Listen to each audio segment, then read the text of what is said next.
Well, hello. We Hello there. are live. Hi. How are you? I'm great. Okay, so let me start. And before we get kind of all the way into it, I wanted to start by saying this is our first time going live on Substack. So there's a bit of a delay. So that's why I'm just a chit chatty first before we do anything else, because Substack is it has a different system to do live shots, so it takes a minute. But first, let's start with a hello.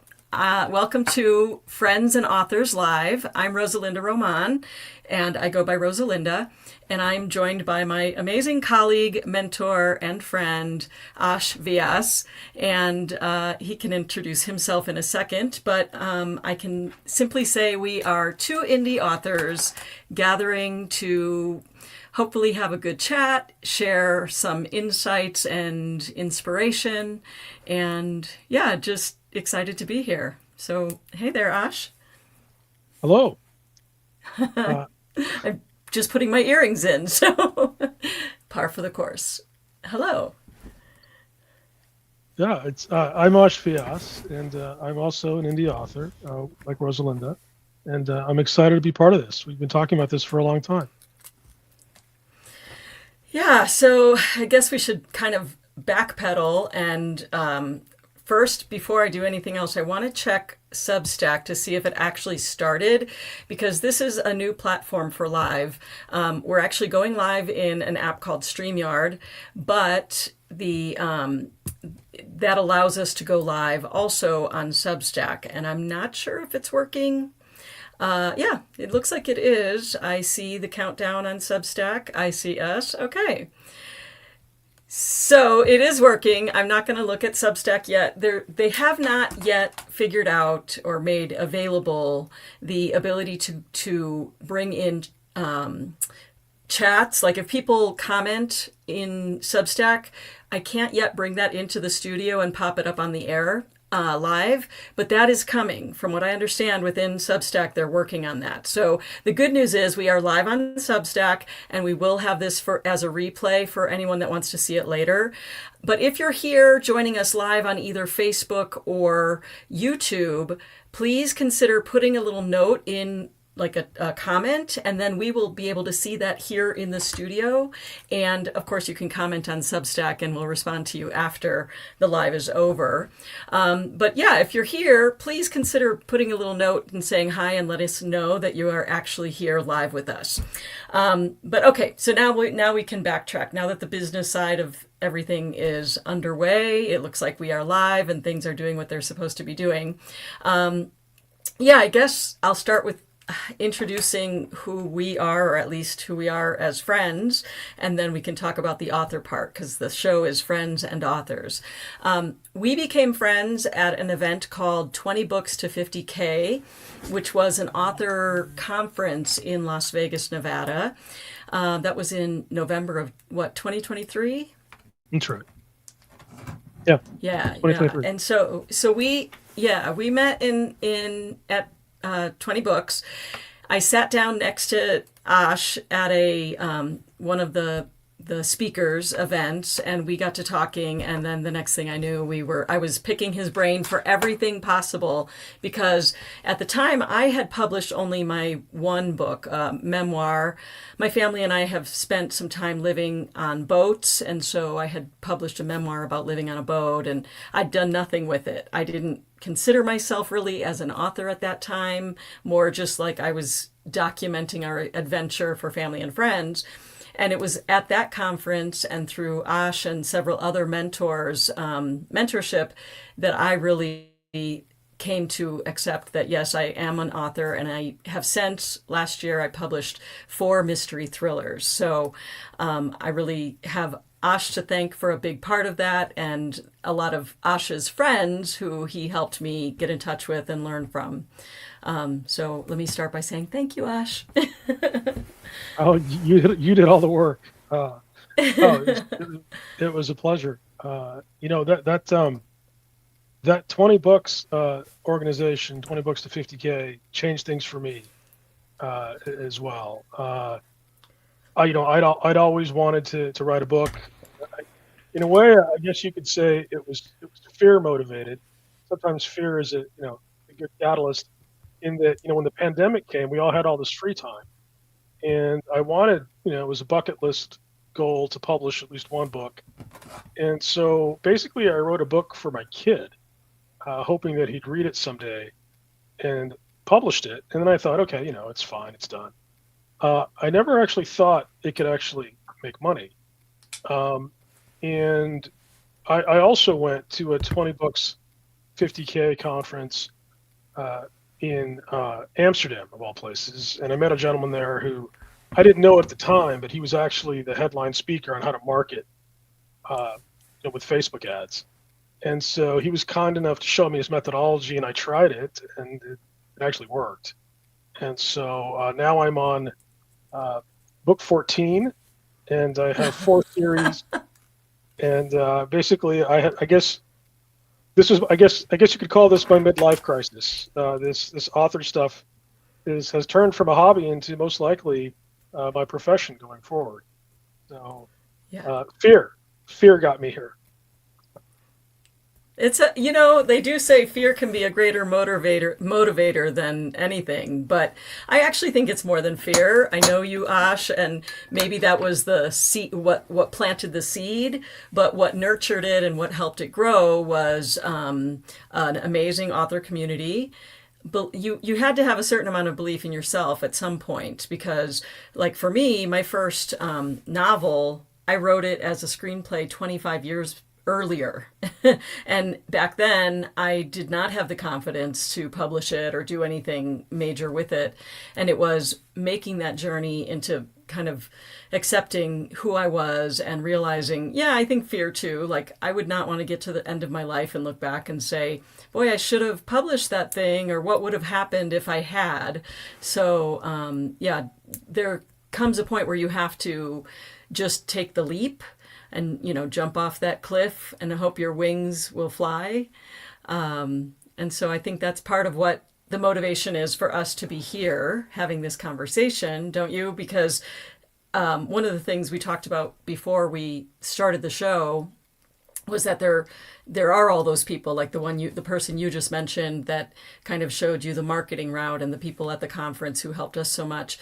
And then there are people that are coming after us that we hope to share some of our hard-earned wisdom from with them. Don't you think that's a big motivator now for Oh, the show? absolutely, absolutely. When I say fear, I guess I need to be more specific. I always thought I was a decent writer. The fear for me was just the pandemic, because there were so many unknown unknowns, and I guess kind of like, at the risk of exposing my inner nerd, as a kid, there was that Superman movie, right, where Superman comes from another planet, and his dad, who's long passed away, basically tries to answer every question his son could ever have in like these little crystals, and like he puts a crystal in, and it pops up with the answer to a question. I kind of wanted my kid to have something, from me, in case the pandemic was much worse than it was horrible, but than it turned out to be. But to your later point about actually, turning it into a business and actually making money with it, um, you just kind of had to. I was fortunate, that a friend mentioned this organization, because if you think about it, and maybe it was just my perception, right? I've always enjoyed writing. Pretty much wherever I was working, if something had to be written, even though it wasn't my job, I was the one that ended up doing it. And I was always confident in my writing ability. But actually making money with it, I mean, that's like the big leagues, right? Like that's like Stephen King and Agatha Christie and like all these people who are published. It actually turns out technology has changed some of that. If you're a decent writer and you put the time in and you learn how to market, and the techniques were one thing, but I didn't really know anyone personally who made a living as a writer, right? And at these conferences, you met dozens of people, some of whom made a living, some of whom made 6 figures, some of whom who made 7 figures, right? So it was like actual, tangible, physical human beings in front of me, and the most amazing thing about it was kind of like that spirit of community, in that they were all at one point staring at a blank page. They were all at one point, oh, I'm trying to finish my first book. The first book's the hardest one. And they were all like, oh, I have one book. Now what do I do? And it was kind of, there really was a mentorship. I mean, Rosalinda's been kind enough to say that, I helped her. I just passed on what numerous folks showed me and taught me. But the biggest part of it was just meeting people who are actually doing this. Uh, that was probably the changing point for me. Yeah, it's really huge to stop. I come from, my background is broadcasting, and I worked in TV stations around the country in the US. I should mention, we're not in the same country right now.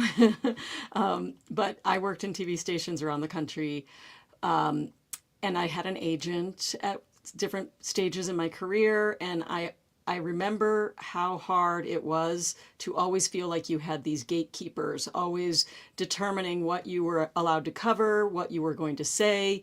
There was a lot of external controls put upon you.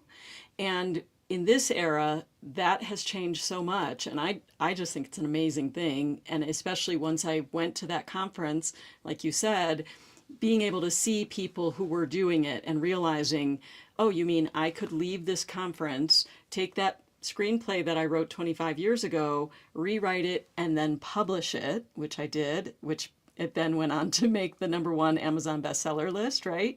I got to do that without one single person telling me I wasn't allowed to do that, without an agent, without a publishing company, without anyone. The reader can tell me they don't like my work, and that's fair, but there's no gatekeeper telling me that I'm not allowed to do that. And that's why I love being an indie author.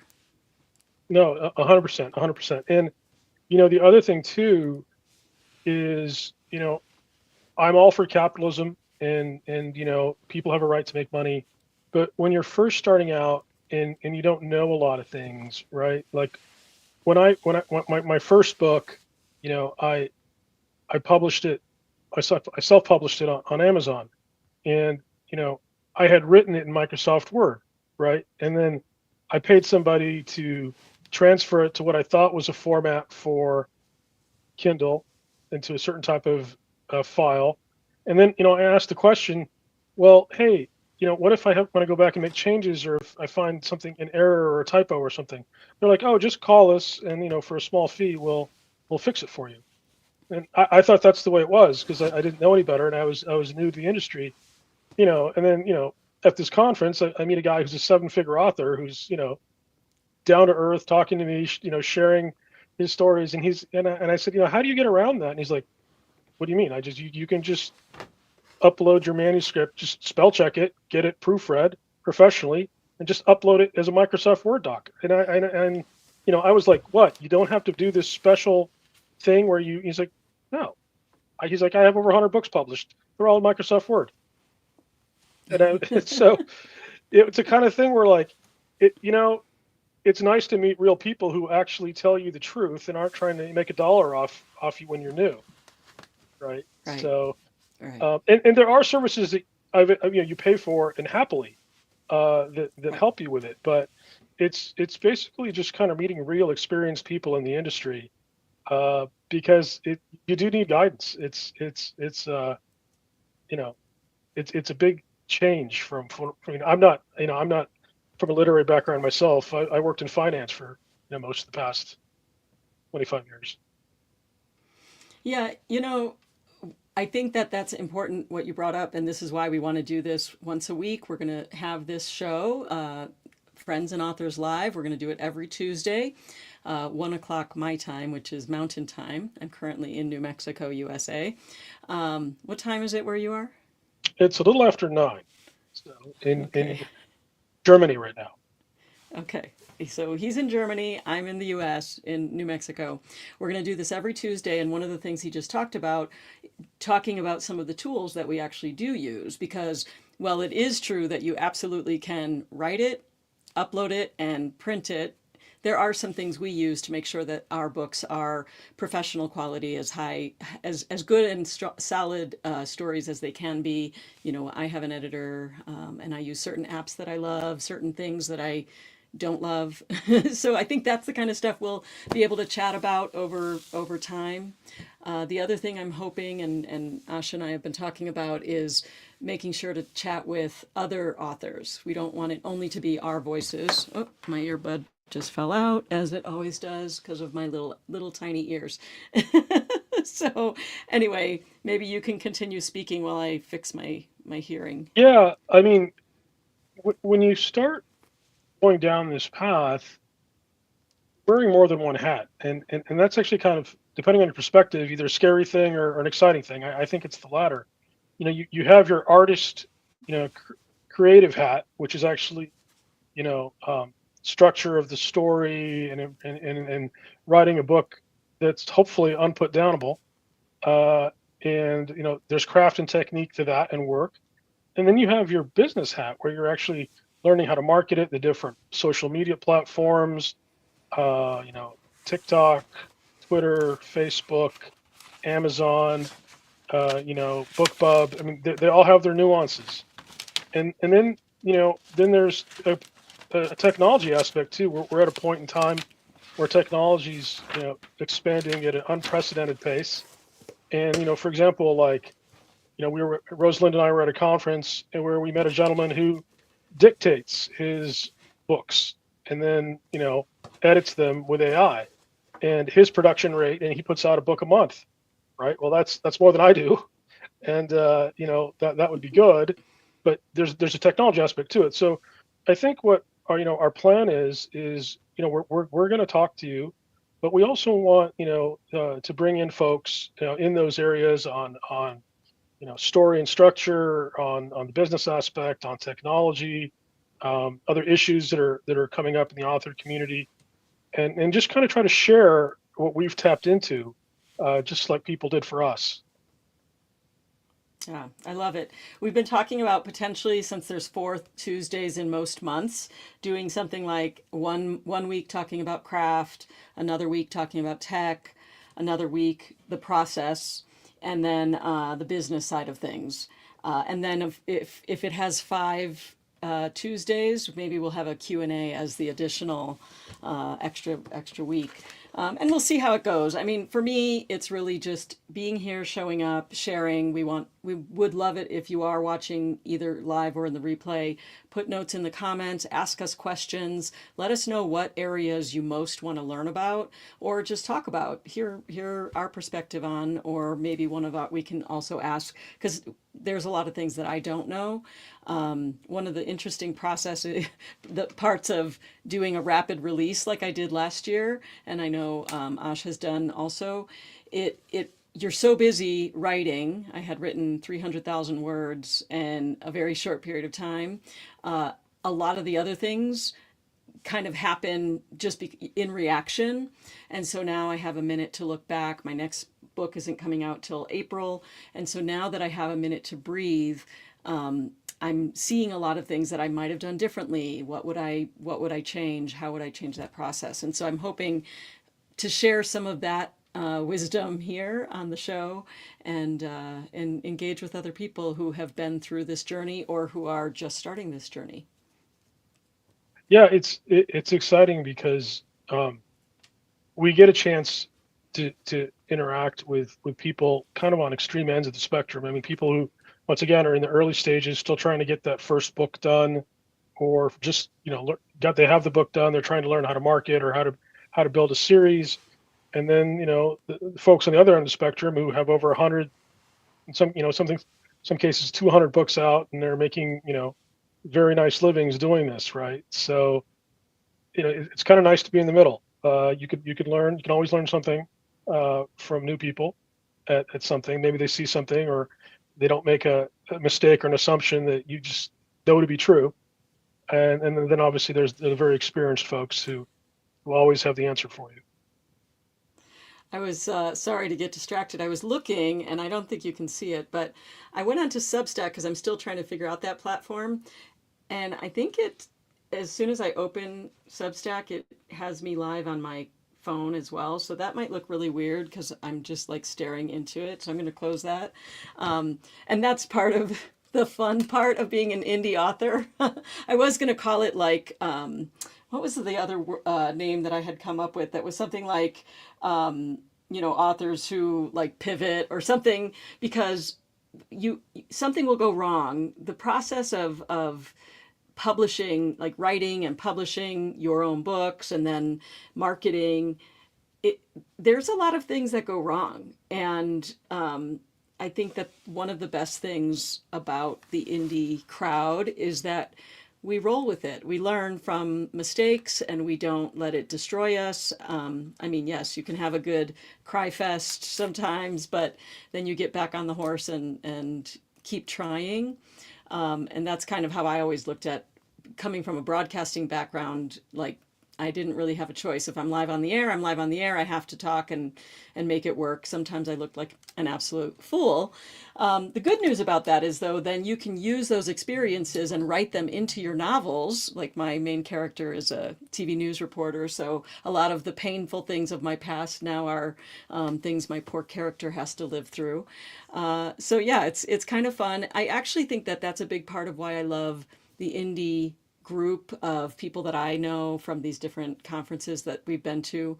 They're just interesting people, and I'm sure the traditional authors are interesting people as well.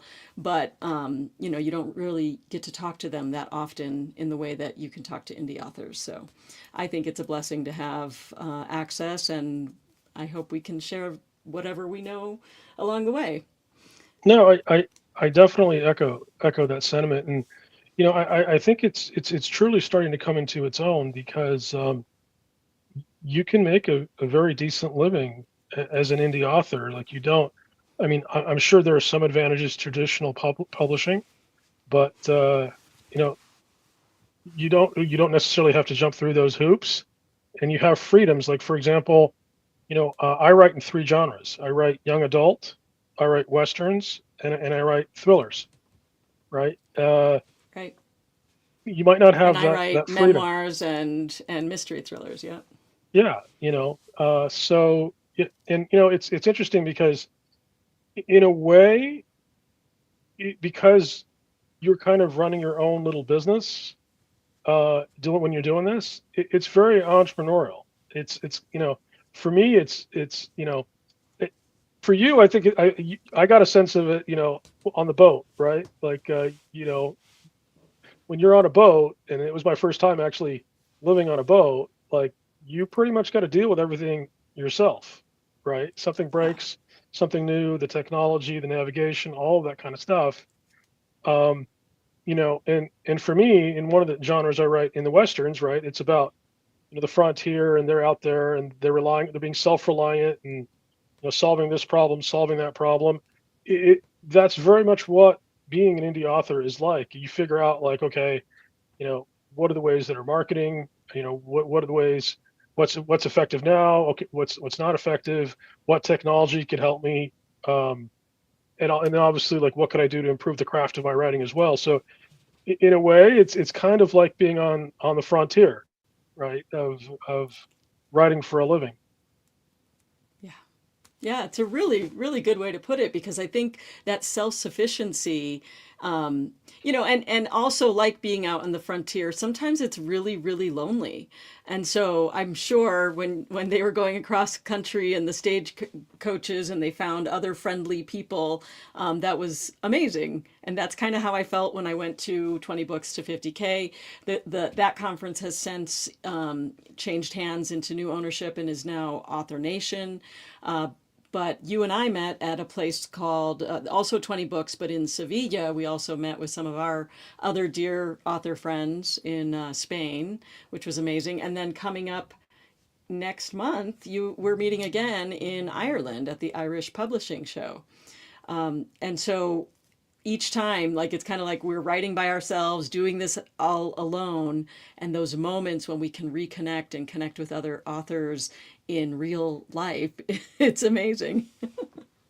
It's so true. I mean, we kind of we joke, we call ourselves our tribe, and I really do feel that way. I mean, after my family and my closest friends from college, I think I have the most fun when I'm with fellow authors, right? Folks that we're just basically doing the same thing. We're having the same experiences and facing the same challenges, right? So, uh, like for example, earlier today, I was trying to figure out a way to fix a particular glitch with Facebook ads, and I reached out to a young lady who's one of our Seville crew.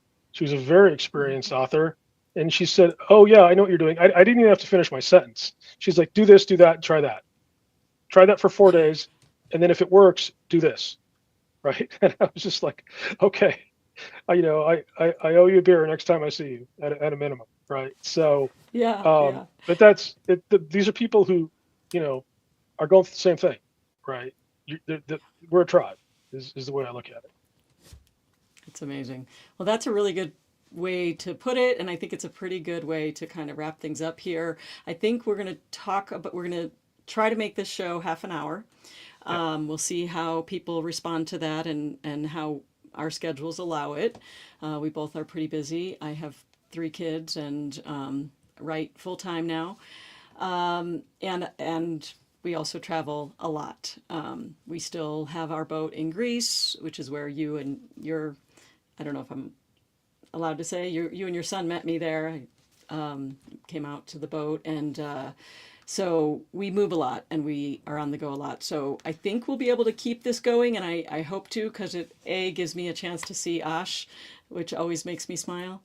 Um, but hopefully people will enjoy these shows, and we can share more of our experiences along the way, and people will start sharing their questions and asking questions of us as well. So any last minute thoughts before we wrap it up? No, these are the conversations that we regularly have, and if they're of interest and helpful to other people, the more the merrier. Yeah, yeah, and I think as we go, especially when we go to these author conferences in person, I'm hopeful that we'll get to chat with a few of them in person, grab a quick little interview, and some insights on what they're doing and what they're excited about as well, because that's changing all the time. And I every time I talk to a new group of authors, indie authors, I feel like I come away with, years worth of knowledge that I would never have been able to get just doing Google searches. Yeah, it's the best analogy is kind of like if you remember back in college where you had lectures. Like I went to a big college where like my chemistry 1A class had like 3,000 kids in it. Right? If you really wanted to learn what was going on, you kind of went to office hours with the professors and the TAs, or you kind of got one-on-one or two-on-one time, and that's where you kind of figured stuff out. Yeah, That's kind of what these conferences are like. yeah. Well, hopefully this space will be that too. It'll be a chance for people Yeah. to sit with us one on one and ask some questions, and yeah, let us know what you want to know. I guess for now, we'll just say that this is Friends and Authors Live, and we will see everybody again next Tuesday, same time, 1 o'clock Mountain Time. That's what, 1, 2, 3 o'clock Eastern Time. And what time is it in Europe? Uh, 3 o'clock Eastern time is at 6 hours, so nine. 9 p.m. Okay. Well, we'll post it and hopefully you'll all join us. But for now, I just wanted to thank you all for being here for our inaugural edition of Friends and Authors Live. I'm Rosalinda Roman, and I'm Vyas. awesome. We'll talk to you guys soon, and Bye let's now. see how to wrap this up. this is this is time to put the glasses on so I can see what I'm doing, and we'll do the show close.